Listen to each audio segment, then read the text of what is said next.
All right, we are back. It's the Reporter's Corner season preview. It's our eighth one of these. I'm one half of your co-host, Jared Rubado from the Bemidji Pioneer. With me is the better half of the co-host, Trent Singer from Sioux Falls Live. Trent, how are we doing today?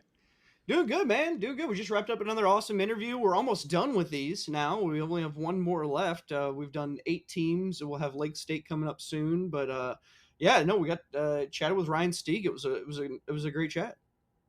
Yeah, Ryan Stieg from the TripleD.com. He's been on the CCHA Show a handful of times. Found out he was a UND grad, which apparently was not widely known, which I didn't know that he was a UND grad, but he'll get a taste of his alma mater when they move to NCHC play next year. But for now, we're talking about their outlook in the CCHA, their final season in the CCHA, and it's a really, really promising year for the Tommies. Trent, what did we talk to Mr. Stieg about? 15 new players on this Tommy's team. 10 freshmen, 5 transfers. It's a very intriguing team in that sense. It's a great recruiting class that they bring in. It's mostly USHL guys, and it's we talked a little bit about who some of these newcomers are and what to expect from them. I mean, there's a lot surrounding this Tommy's team right now. Just today the USCHO poll came out and they had St. Thomas ranked 19th, right behind Minnesota State at 18th. And I know the league's coaches are high on this Tommy's team. They had them at number 1. And there's a lot to like about what they bring back. Obviously, they bring back a guy like Lucas Wallen, who is a third-year captain. He was first year as a captain was his sophomore season. He's now a senior. And so we talked a little about Lucas. We talked a little bit about Aaron Trotter, who's back in net. We talked about some of the guys who are gone, and we talked about what to expect from some of these newcomers as well, like which guys are going to step up, and kind of take the reins, first and foremost for this team early in the season. I think is kind of the big thing. We'll definitely be keeping an eye on who those guys are in the early going, because there are 15 new faces, and that's a good little chunk of players compared to some other teams in this conference. I know we just talked about Michigan Tech; they had 18, and the Tommies are right up there with them. Minnesota State has 17. So we talked a little bit about that. Also got Ryan's take on the CCHA at large and what he thinks about this conference and where St. Thomas sort of fits into it. And then we also, obviously we had to talk about the new ice arena. St. Thomas is open in the Liam Penny Anderson Arena this season. Believe it against Providence will be their first series at the new arena. So we got his take on some of the non-conference games that he's excited about, which teams he likes to come out of the CCHA, which conference series he's most hyped about. And, Ryan's been on the CCHA show a handful of times too. We've crossed paths with him, Jared, over the years in covering our respective teams. A great guy. It's really cool that he puts his blog together and provides some coverage for what I believe is right now an underserved market when it comes to stuff like that in St. Thomas. It's going to change a lot though this year. Next year they'll be in the NCHC. This is St. Thomas's last year in the CCHA, and so I think going into that, you're going to start seeing some more media coverage of this team. But Ryan has been there since the start, knows this team pretty well through and through. Has gotten the chance to talk to Rico on many occasions. And so, very insightful stuff. And I think you guys will enjoy it, especially if you're Tommies fans. Yeah, and I think, too, I'd like to clarify a couple of the things I said on the show where in that turnover discussion where they bring back comparatively to a Minnesota State, right, where Minnesota State has so much roster turnover. St. Thomas brings a lot of guys back that were double-digit point getters, and I think that's where they differ a little bit from a Minnesota State or a Michigan Tech in that regard. Whereas another thing too, I also said I had St. Thomas 14 in my USCHO poll. I looked again; it was 16. So still very high on the Tommies. I misspoke when I said they were 14 instead of 16. So just a little bit of clarifying before we go into the episode as an ethical journalist. So let's kick into our interview with Ryan Stieg. All right, it's time for our 8th season preview interview. And while we've introduced some newcomers to the CCHA podcast network, we're going back to the well today with Ryan Ryan Stieg. If you've been listening to the CCHA show for the past couple of years, you've definitely heard Stieg on the show. He covers St. Thomas for the TripleDeek.com. Stieg, you spent a lot of time in that St. Thomas Ice Arena the past few years. We'll start here because we're going to talk about the new arena and stuff. But Okay. how excited are you to get a real press box and a real rink to cover college hockey in this season? I'm happy because it won't be as cold. St. Thomas had this reputation for being an ice box, and it really was. It was. Like mid-January, it would be so cold up there. I remember one year, I mean, it didn't happen too often, but a lot of times I would have to have a winter coat on just up there, just typing on my laptop. And it's like, from what I heard, the heating bill has been paid for the upcoming season at St. Thomas. So I'm looking forward to just not having to wear a coat the entire game and can just hey, I can settle in and stuff like that. But there's a tiny part of me that'll miss the Yes. Mendota Heights.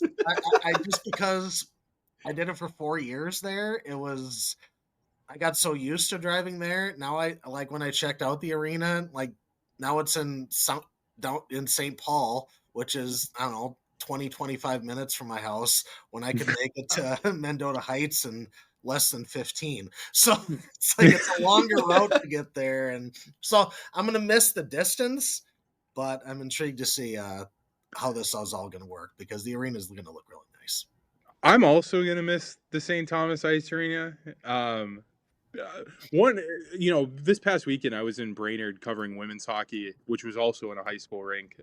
They played an exhibition against the Gophers, and the one cool part about St. Thomas Ice Arena, the jokes aside, the game just looks so much faster when you're that close, and it was a cool experience for a lot of people to, not have to, pay the, 30, 40, $50 it takes to get into a college hockey game sometime, whether it was at the U of M or Mankato or, even up in Bemidji for some of the bigger weekends. And, that was pretty cool. But I'll never forget the Brian Schultz from the Beaver Radio Network, so bundled up for a radio guy. He had 2 winter hats on, a coat, a hoodie, and you'd just be sitting there okay, only 2 periods left, whenever he was down in St. Thomas. But, obviously you mentioned it. You got to cover games there for 4 years. How long have you covered St. Thomas hockey?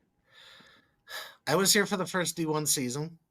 So from the beginning, I covered Northern Michigan for 7 years. We moved back to the Twin Cities because my wife got a job. So coincidentally, that was the first year that St. Thomas moved into D1.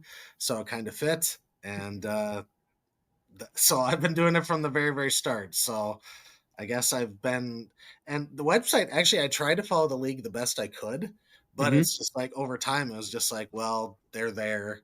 I can't get to BG. I can't get to, it's so it eventually became kind of just a more St. Thomas site. But yeah, 4 years, now year 5, whereas Rico would say the process, season 5. Yeah. No doubt. I know I've got 2 guys here who are certainly going to miss the St. Thomas Ice Arena. I will not. I thought it was freezing cold. I will miss the concessions. The concessions were nice. They were cheap. That was always good. I want to talk about Lee and Penny Anderson Arena, though, because, Ryan, you did a story, a week back? It wasn't too long ago, and It was great. I mean, you went through and kind of took us through a little bit of what you saw from the new facility, and had some photos and just a lot of breakdown and analysis of what this arena is going to entail. Can you fill us in a little bit on just what you saw and kind of your general takeaways from the arena? Well, the first thing I noticed is that, St. Thomas is very proud of it. I mean, they've put a lot of effort into it. I think it's going to look really good. First thing I saw, I got to go down at ice level. We went into the middle of the rink. I saw the scoreboard hanging above. It's a nice scoreboard. I mean, it's not. Yeah, it's awesome. Yeah, it's not Ralph Engelstad Arena massive, but it's a nice scoreboard. And then I got to see where I'd be sitting. We're going to be at the other end of the rink. It's going to be a little different. Going from center ice to one end of the rink. I've never been to a hockey arena where you're only at one end of the rink, so that'll be an interesting perspective from a media standpoint. But and then we got to check out the locker rooms. I didn't get to take any photos of them. They wanted that to be a surprise for the players, but those are looking really, really nice. For what I can tell you, they're very modern. There's a big slogan thing that has words that around it. goes around the Yeah. top of the locker room. Those are words that Rico likes to emphasize to the program. Strangely, process is not on there, which I thought a little weird. I'm like, it's like that's like our thing, man. So, but yeah, a lot of inspirational words. They do have stuff that can warm up the gloves. There's vents in there that can, you know, the equipment doesn't reek. Basically, it's not going to smell like a hockey. It's not going to smell like a hockey locker room. Is basically what it is. They're going to keep that good. Women's locker room looks very similar. I mean, they try. I mean, I got to see the basketball locker rooms too. Pretty much, they're all in the same thing. Obviously, a hockey motif and a basketball motif kind of thing. But yeah, they're really, really nice. I got to see the suites. The suites. There's not a lot of suites, but they're nice. If you have the money to be able to stay there, you're going to have a nice experience. But and then the entryway has the skyline of Minneapolis on one side and St. Paul on the other. They really emphasize the Twin Cities thing. It's going to be really nice for the opening game late October against Providence. I know the teams officially move in first week of October, so they're playing in Mendota Heights for practice just a little longer. They can't quite let go of it yet, but they'll eventually move in, and it's like a transitional period. You're leaving, but you can't quite let go. Yeah. So, but it's gonna be nice. It's gonna be I think fans are really gonna like it. It looks, I mean, obviously it's still being built, but it's going to be a clean facility. Like, they're going to put a lot of effort into making it a nice experience for everybody. I haven't been to a lot of the CCHA arenas, but everybody says that theirs has features that other ones don't. And I just think for St. Thomas, it's just going to be the most modern one because it's the newest one. So, but I wouldn't be surprised if people see what St. Thomas does and other arenas in the league decide, hey, we should add this too. So I have a feeling it's going to be an evolving thing for the league as well. Yeah, and it's an exciting year to debut a new rink because you mentioned how Rico has talked about the process, and the process has led him to this point where they were picked number 1 in the league by CCHA coaches. They were picked number 2 in the league by CCHA media.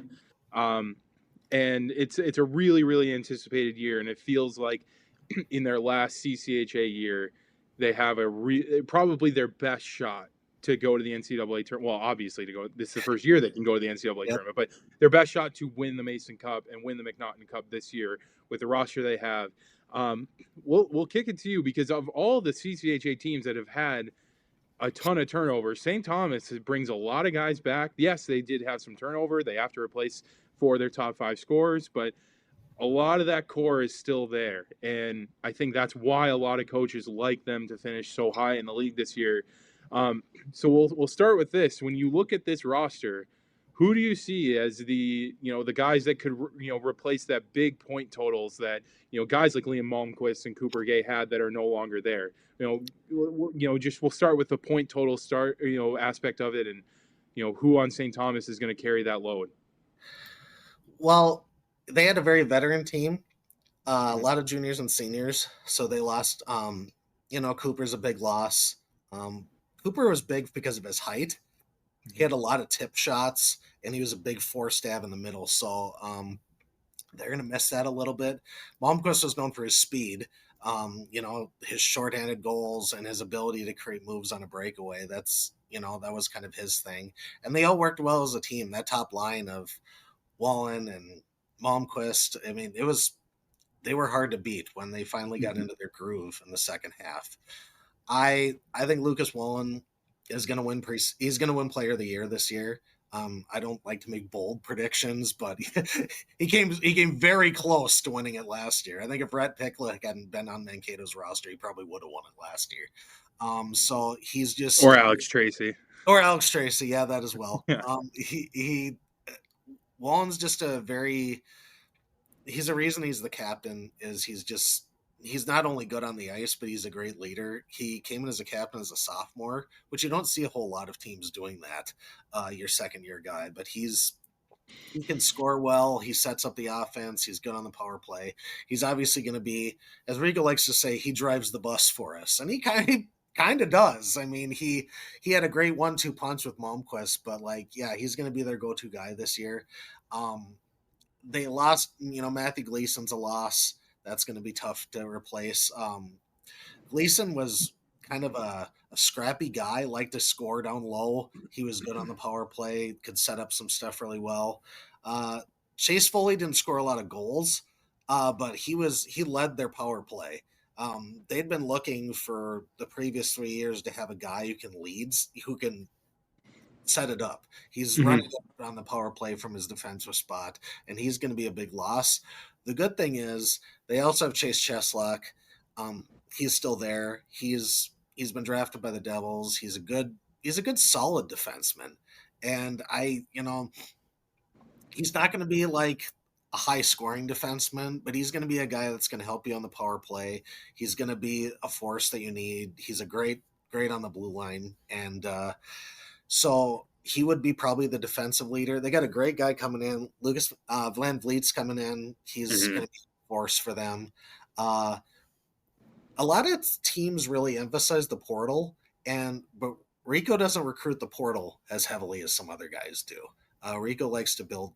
He doesn't like to get one and done guys. He likes to get guys that can stick around for a while. So, I'm also intrigued to see, with goaltending. Aaron Trotter's back. He had to split time with Seibel last year in net. But you wonder if this is going to be his year, if he's going to fully emerge as the number one guy. He covering hockey for the Tommies for 4 years is Rico won't pick a number one guy until like the last weekend of the season. Oh yeah. He'll just alternate every day. And I know he gets tired because I'll ask him at some point if he's ever going to pick one. And but that's just how he rolls. He eventually picks one for the playoffs.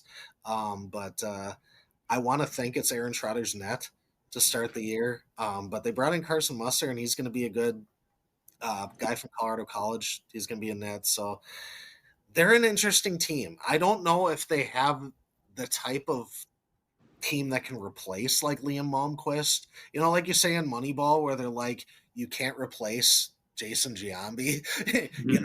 but you can have a group of guys as a collective Yep. effort can Replace him on aggregate. Yeah, Yeah. yeah, there you go. Yeah. It's like Love that movie.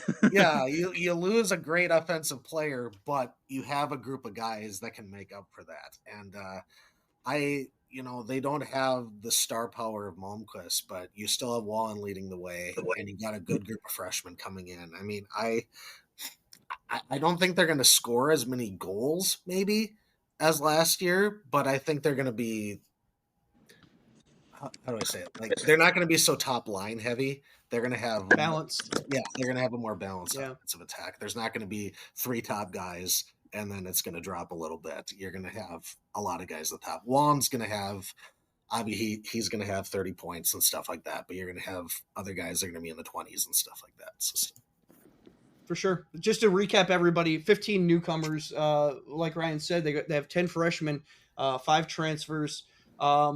Yeah, I mean, it's interesting you bring up. I mean, yeah, this isn't a team that has produced a lot from its blue line defensively. But what they do, I think that a lot of these defensemen get a lot of points on the power play. They get a lot of points in creating that transition offense for what is a really good forward group. And you could argue that this might be the best forward group in the conference. I think Michigan Tech would have a say. They return a lot from their forward group, and we'll get into kind of where St. Thomas fits into this whole picture and what you think, Ryan. But looking at this team now, just kind of what the roster entails, everybody that you're seeing, what are your sort of strengths, and can you identify a weakness on this team right now going into the season? Well, I like the fact that obviously they have good leadership. That's going to be a big strength for them. They're a little bit of a younger team than the last year was, but they've got a lot of guys who can contribute, and it's going to be a great team effort. So I think it's more balanced offensive attack. I guess if there's weaknesses, I guess it's a lot of new guys. So I think Right. last year they had a rough first half, and it took them until after Christmas to finally get going offensively and get, and even, the players said that too. They had a rough first half, took them till after Christmas for everything to come together. So I think maybe the first, few weeks are going to be kind of like, let's see how we can do. Let's see if we can start putting stuff together. So I think the weakness there is there's a lot of newcomers. So let's see if we can fit into the offense. Let's see if we can generate something. I think that's probably the biggest weakness. I think they're good in net. I think the blue line is solid. You're not going to get a whole lot of offensive production from the blue line, but they're good on defense, and that's the Mm-hmm. primary goal for defense is to be good on the back end. And so I would say the biggest weakness is probably just there's so many new guys, and you got to be able to gel the offense.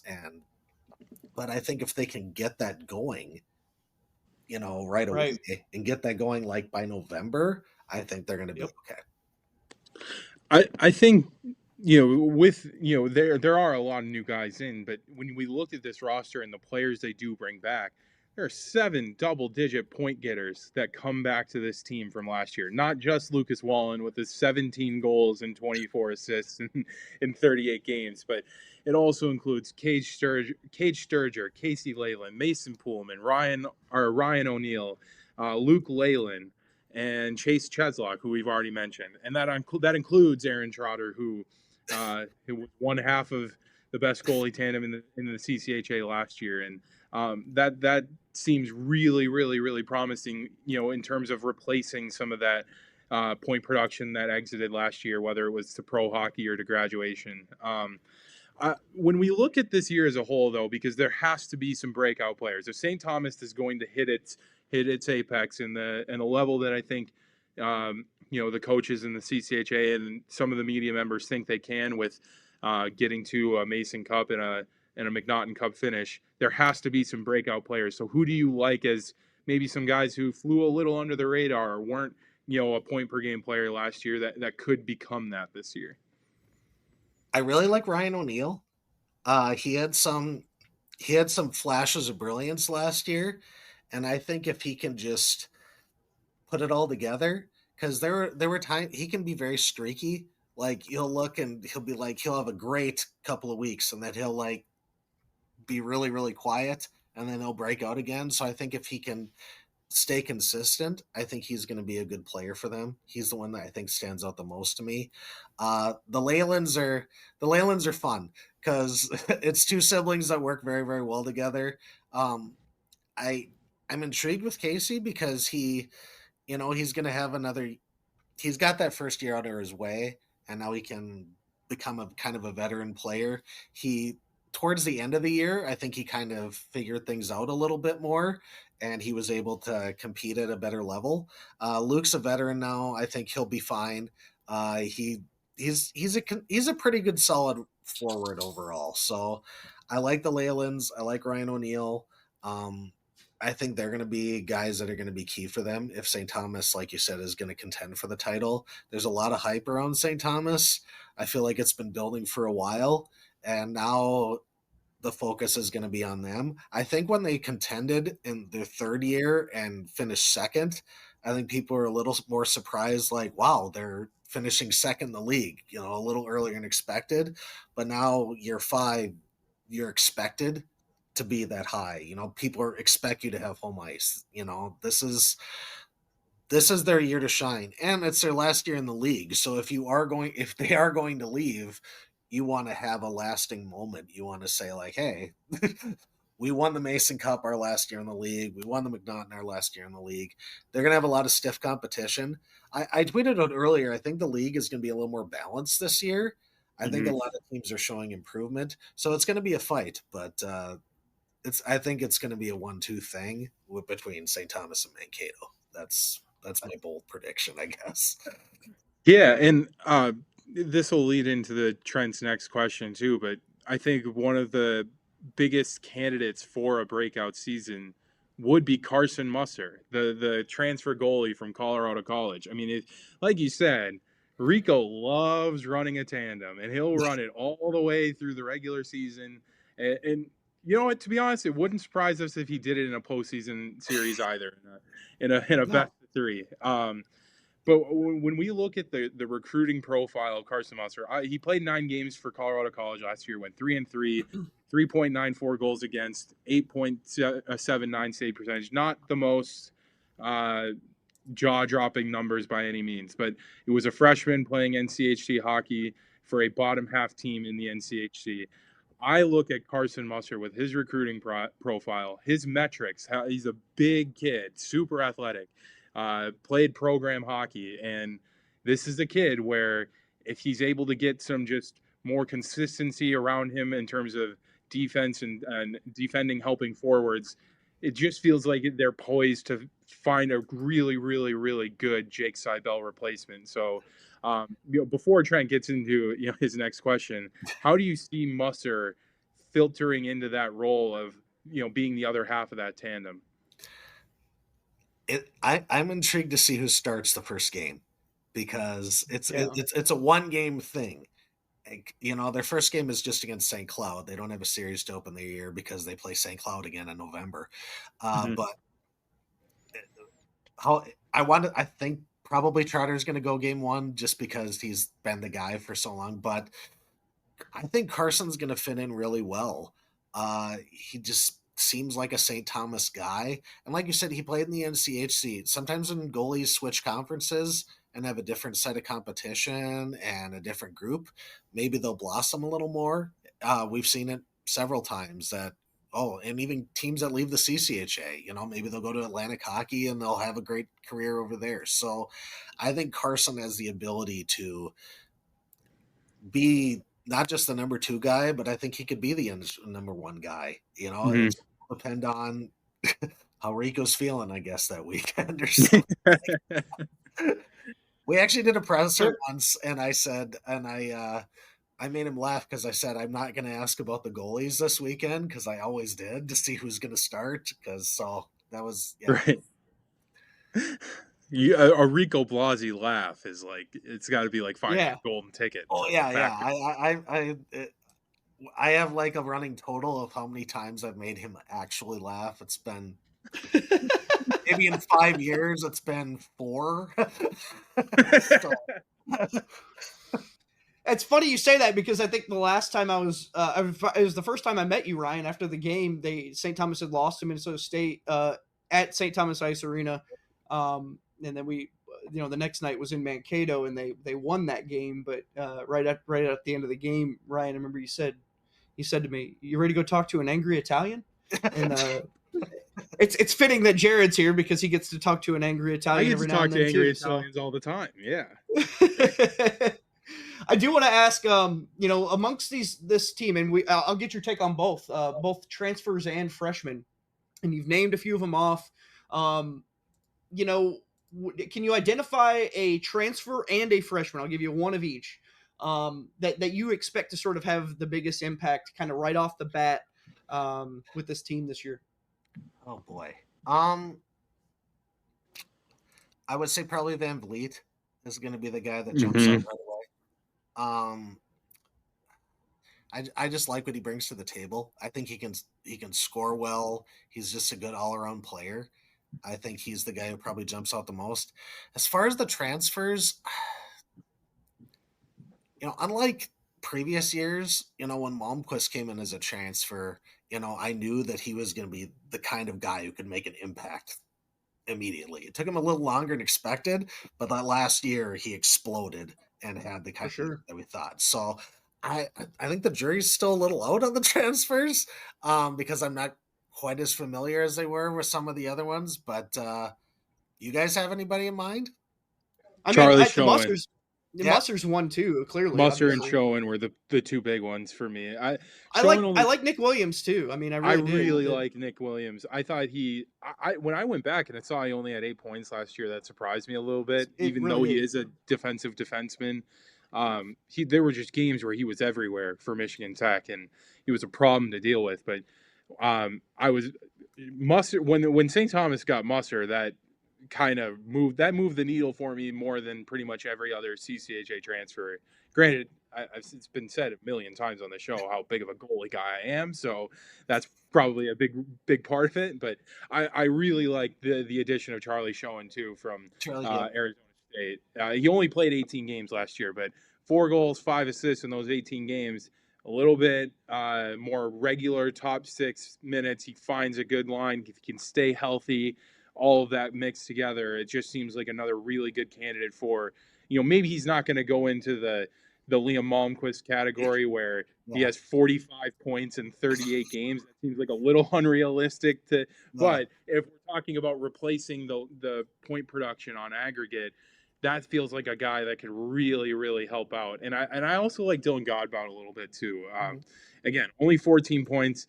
He only had 14 games, 1 point last year for Ohio State. But you talk about it, just going from one conference to another, seeing a different style of play, a different level of competition, could really open guys up. And for kids transferring too, you could say, oh well, he didn't do much of anything in 14 games.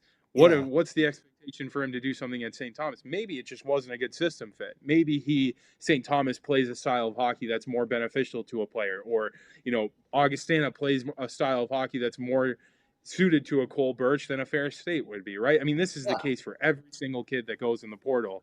Even if that's not the sole reason they go in the portal, they look for an opportunity where it's going to open them up to a higher level of success. And so I tend to give transfers the benefit of the doubt there. So even if Nick Williams only has 8 assists in 34 games, that could be a spot for him to get a little bit more involved offensively while still keeping the same defensive prowess he had with the Huskies last year too. So that's kind of where I look at for the transfers. Yeah, it's you look at stats from a previous year, and guys get enticed by a school, they go there, and sometimes it just wasn't what they thought it would be. So they go and try somewhere else, and they might blossom there. I mean, you look at Malmquist, was at Wisconsin, was his contributing as high, then he found his spot. So I think a lot of guys maybe have found their best. This is where they're going to blossom. And I like your guys' predictions too, because I think Charlie has a lot of potential, and so does Nick. We'll see what happens.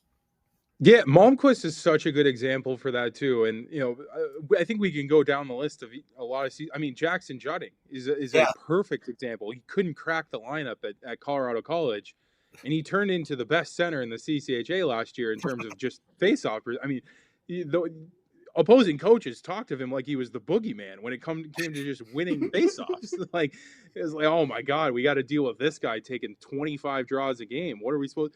But it was just a change of scenery for him. And, and it's a good reminder too, that every kid that goes in the portal is not going in because of, their choice. Sometimes kids are told to go in the portal because they don't have a roster spot for them on their current roster.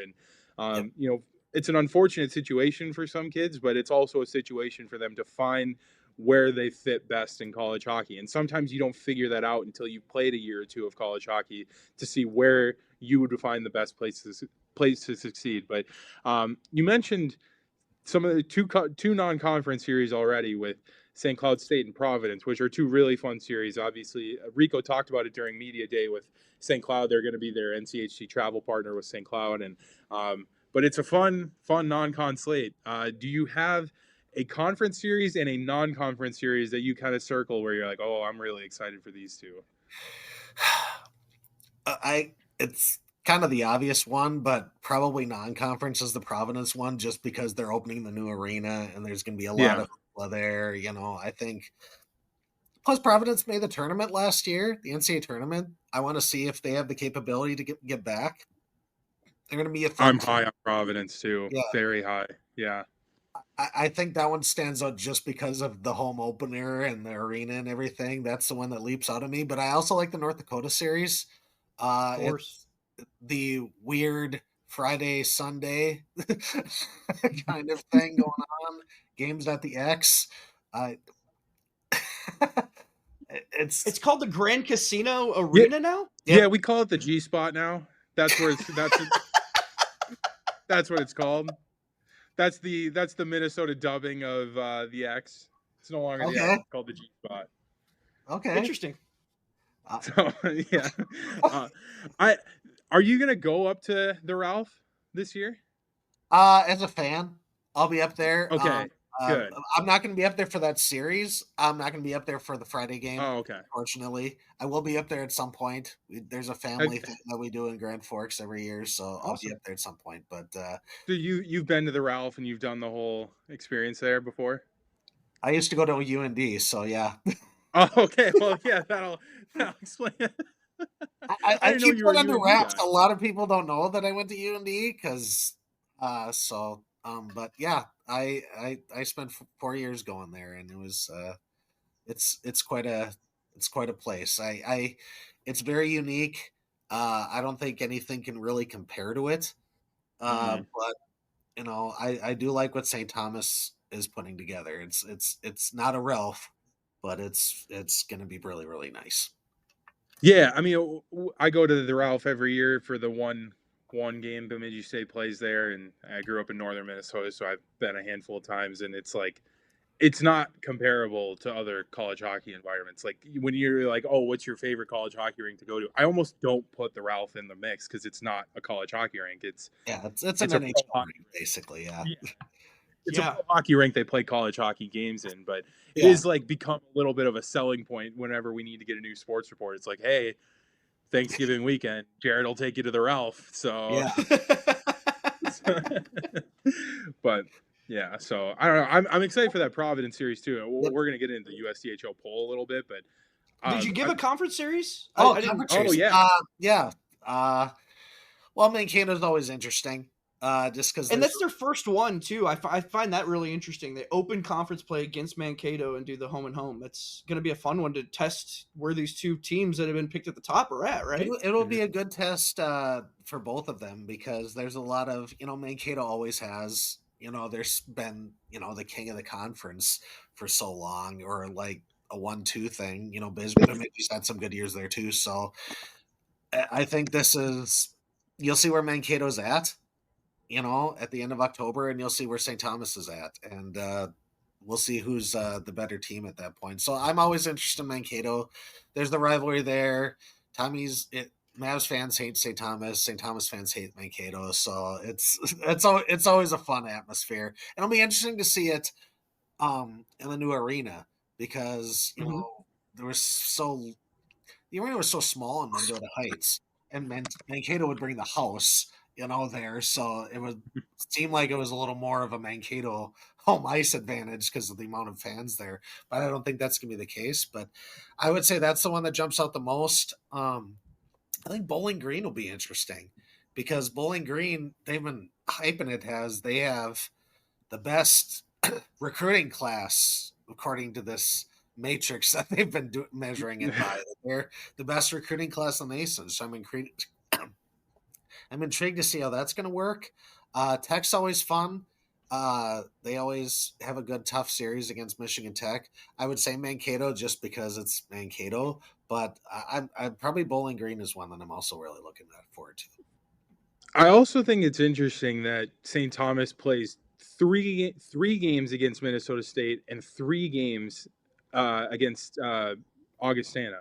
Or not, St. Thomas plays 3 against both. Sorry, Yeah. Yeah. they there's a one-off game against Minnesota State on January 10th. They play a one-off game against Augustana on November 15th, and they do a full series against Augustana at the very end of the season. It's just a really bizarre looking schedule compared It's to like the a rest of Hockey the East CCHA. schedule. Yeah, yeah, It kind of very is. yeah, but it should be fun. And I'm curious too because with them opening the season against Minnesota State, those two teams could look a lot different and a lot more polished when they meet again for a third time in January. Not to say that, whatever downfalls that either team could have in that opening series were going to be a severe problem. It's just two teams working through roster turnover and new teams, right? Just as every other CCHA team is doing. But then they get to go back and play in Mankato in a one-off game on January 10th. Those two teams could kind of be rolling a little bit more, especially coming out of that Christmas break and really kind of see where they stack up. But that jumped off the page to me that they play 6 combined games against Minnesota State and Augustana, 3 apiece. It's pretty interesting there. So Yeah, um, a little odd, but oh man, yeah. yeah. Well, we've asked everybody this, Ryan, and we'll close out kind of the more team specific stuff, and then we'll get into a few CCHA questions for you. But finish this sentence: St. Thomas will have a successful season if blank happens. Oh boy. Does it have to be just one thing, or can it be like multiple things?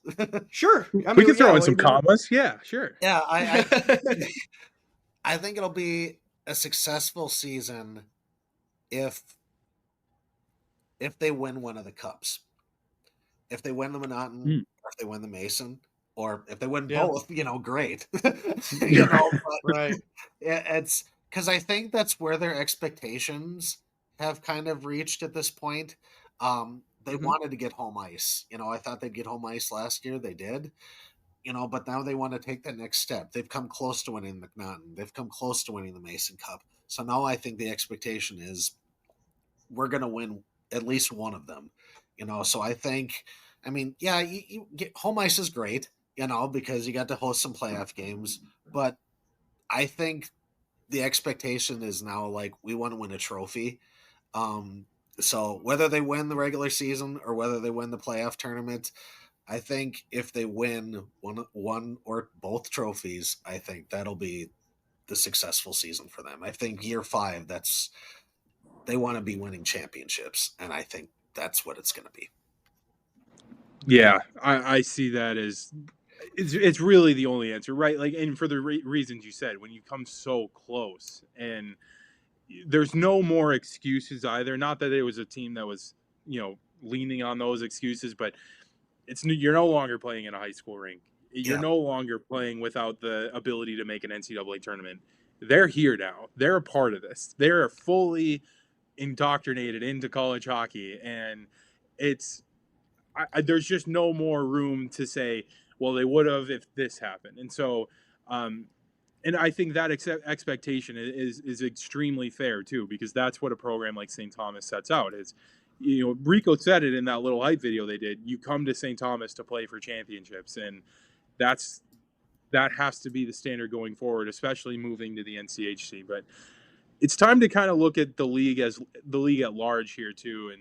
And before we kind of get into our CCHA questions, the USCHO poll did drop this morning.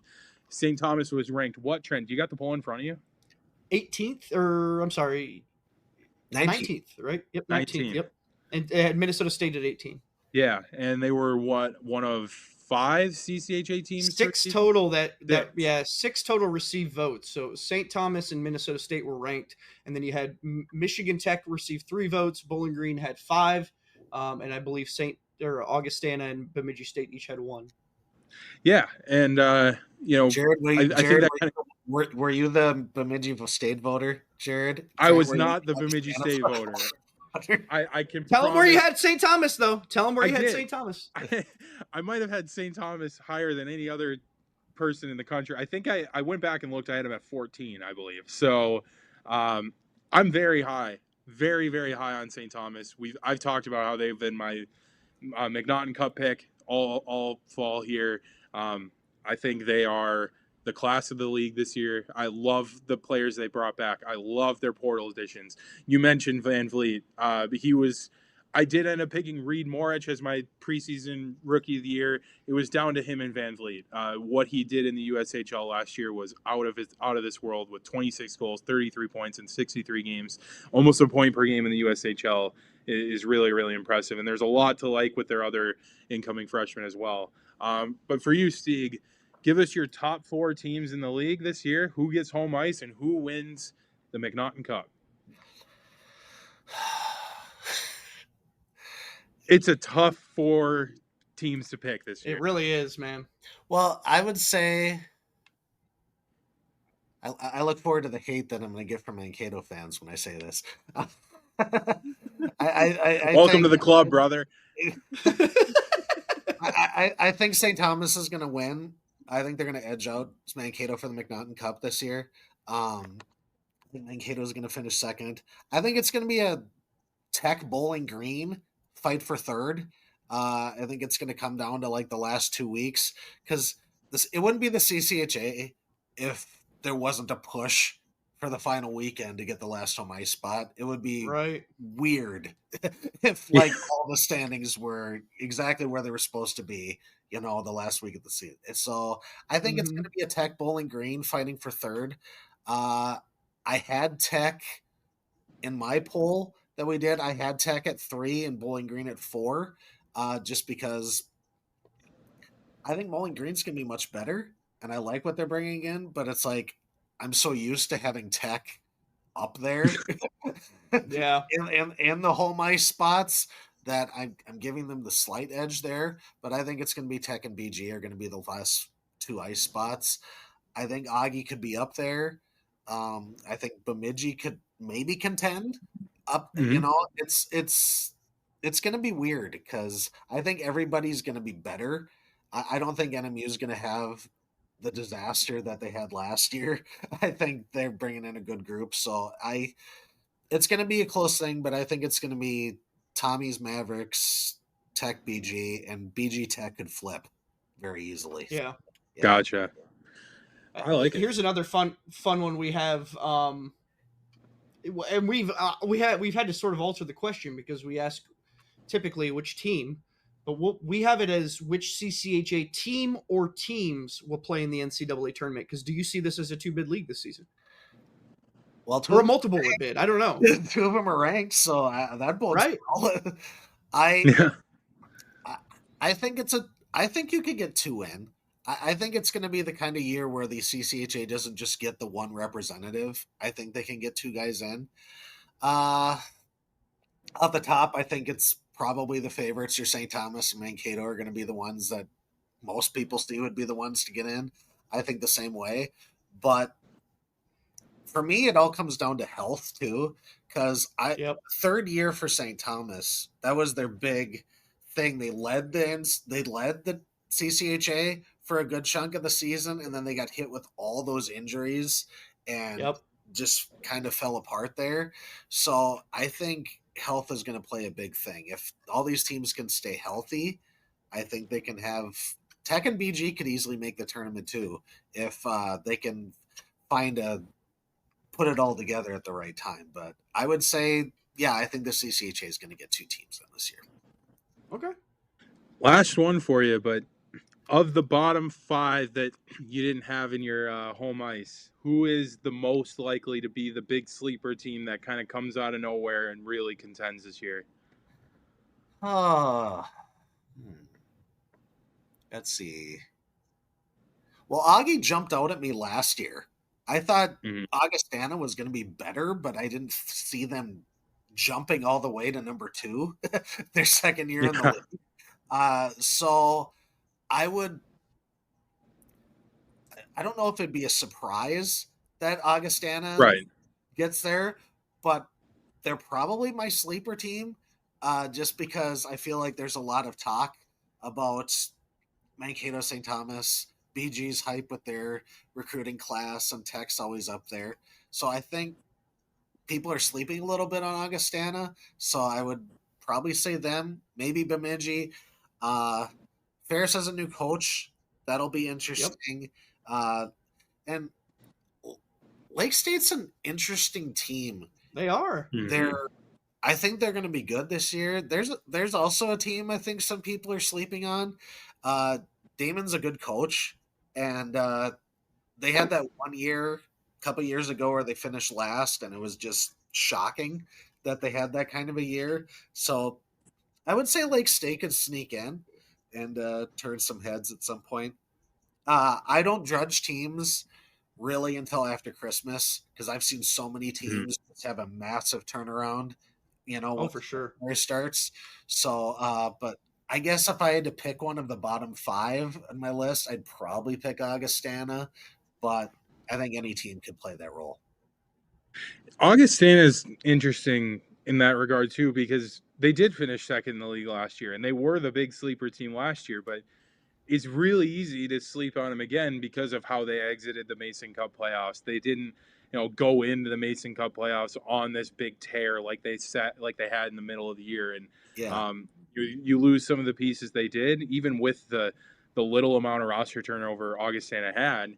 It is kind of easy to forget about, oh yeah, there was this team last year that had no problem beating everybody in this league at one point or another. And because of the way they lost, I think they've been forgotten a little bit. But when you still have Josh Kotai and you still have Garrett Raboin as one of the best head coaches in this league, and it's a really, really interesting group because they could win the league. And I don't know if how many people would be truly that surprised if they did.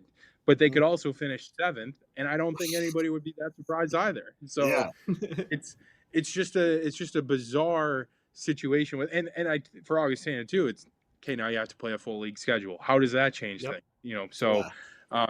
It's a really interesting point there. But I'm out of questions. I don't know. How do you got any more, Trent? I think that's it, man. I think that's all we got. We're good to go. So, Ryan, thanks for joining the show.